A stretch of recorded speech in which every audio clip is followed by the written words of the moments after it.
three fundamentals of our music. One is improvisation. Improvisation is the great I am. People don't have any problem improvising. One is my solo. And everybody's ready to make up some music and play and do their thing. The second is swinging. Swinging is the great we. Now you have a problem. Swing means I've got to find the space you're in, and my space has to become our space. That's a big problem.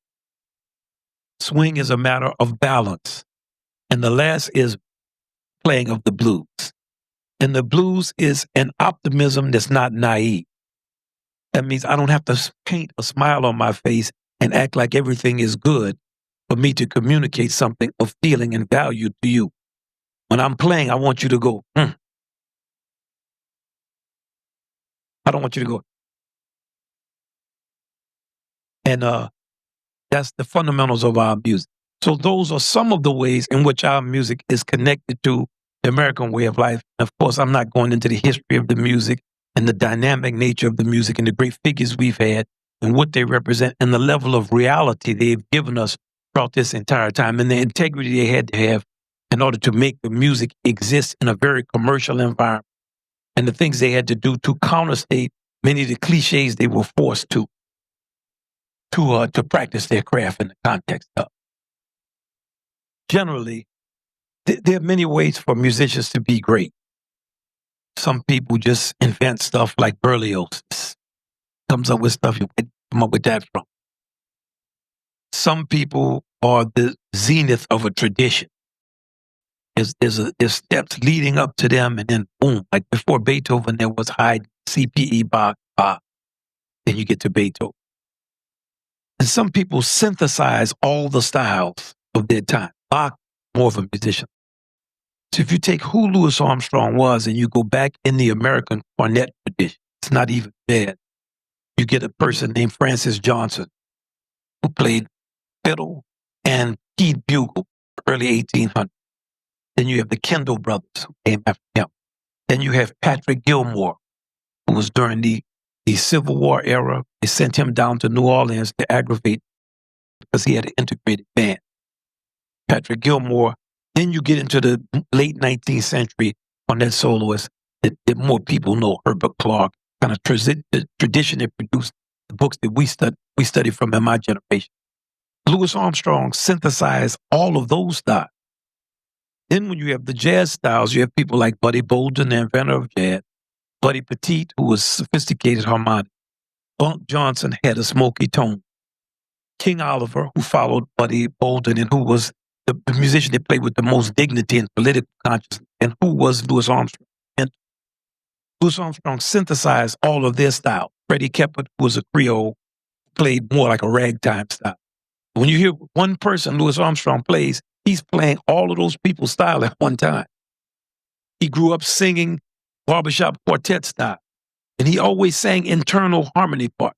Louis Armstrong grew up singing, first he sang the lead part, top tenor part of the melody. And then when he played, he would play to King Oliver's part, the alto part. The alto part is the second part under the melody.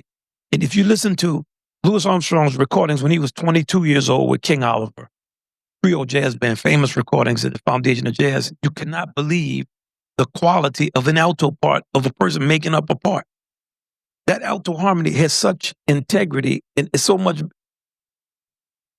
Just as a musician, you don't know what to say about it. You think, this guy is making up this internal part on these complex rags and four-string marches with that degree of accuracy. His hearing was unbelievable. Now, we didn't even talk about what he taught us. First thing he taught us how to do was to leave a part and play with absolute logic of a composer in real time. I mean, piano players like Bach and Beethoven, composers, they had been doing that. But they didn't do it against a ground rhythm in time with other people making up part.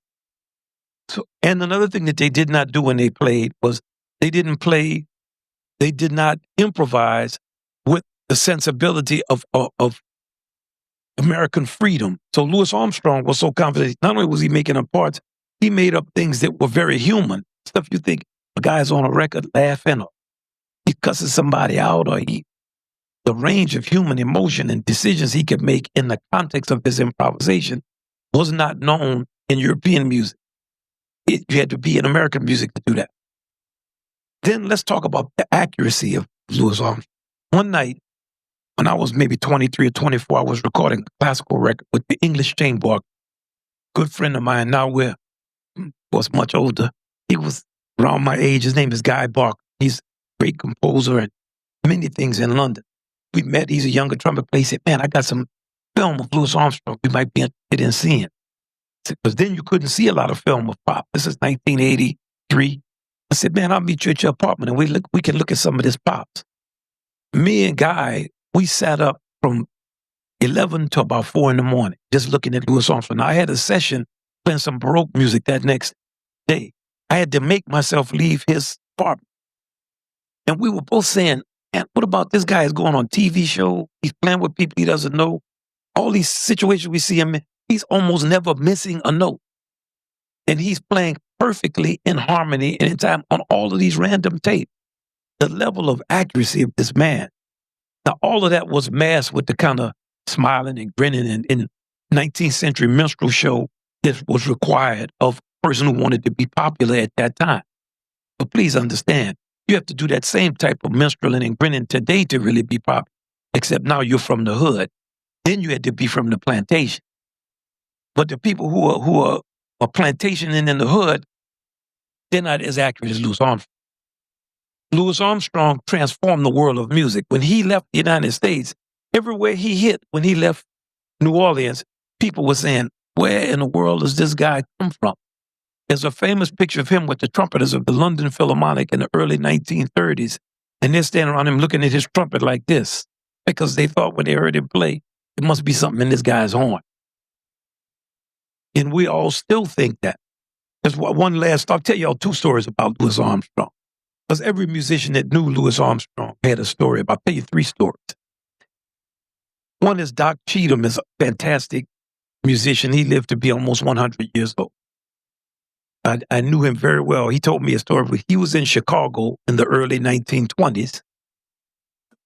Maybe this was like 25 or 26.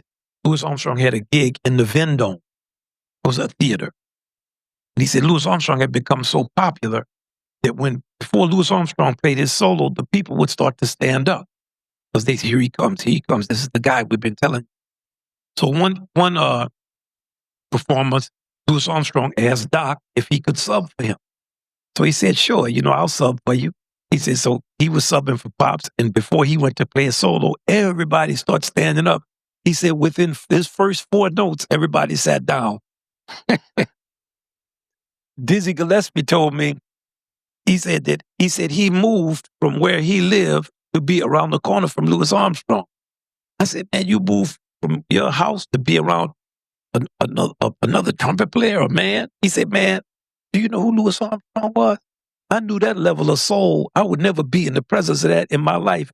So I got as much of that as I could. And the final story comes from a bass player named Arvell Shaw, who was the youngest member of Louis Armstrong's All-Stars that was formed around 1948, 49, and lasted till Pops' death. Arvell was a teenager, I think, when he joined the band. And when he knew he was going to pass away, he called me. At that time, he was blind. He said, man, I want you to come by my house so I can just sit up and tell you stories about Pops that are true. So that when you have the opportunity to talk about him, you remember what I told you and tell the people that. Went to his house. He said, the first thing I want you to understand is no human being has ever been treated the way people treated this man. If you walk down the street with Louis Armstrong, if you were in his presence, people came to him, shook his hand, hugged him, talked about what his music did to transform their lives, brought their kids to him, took pictures with him, and he took time with every person. If we were once in East Germany, he said, this one, it was East Germany. And everybody was on the bus smoking weed. And for some reason, the bus driver did not tell us we were coming up to a checkpoint. He said, man, these people was not to be played with. He said, all of a sudden, we keep trying to put our weed out and, can't throw it out the window. We like, a guard comes on. The guard has a dog. The dog stepped on a roach clip, get up into the bus. Louis Armstrong always sat in the back of the bus. They said a guard walked in the back and he saw Louis Armstrong. He looked around the bus and he walked out. They were all like, all of a sudden, 6 guards came, all with dogs. So they said they were like, they walked on the bus. They said one guard walked in the back to where Louis Armstrong was. All the other guards came on, and he pointed at Pop, called Louis Armstrong, Pops. Louis Armstrong, Louis Armstrong, Louis Armstrong. They start jumping up and down and screaming and hollering. And they took pictures with Pops and let him go through. So that's 3 good stories about Pop.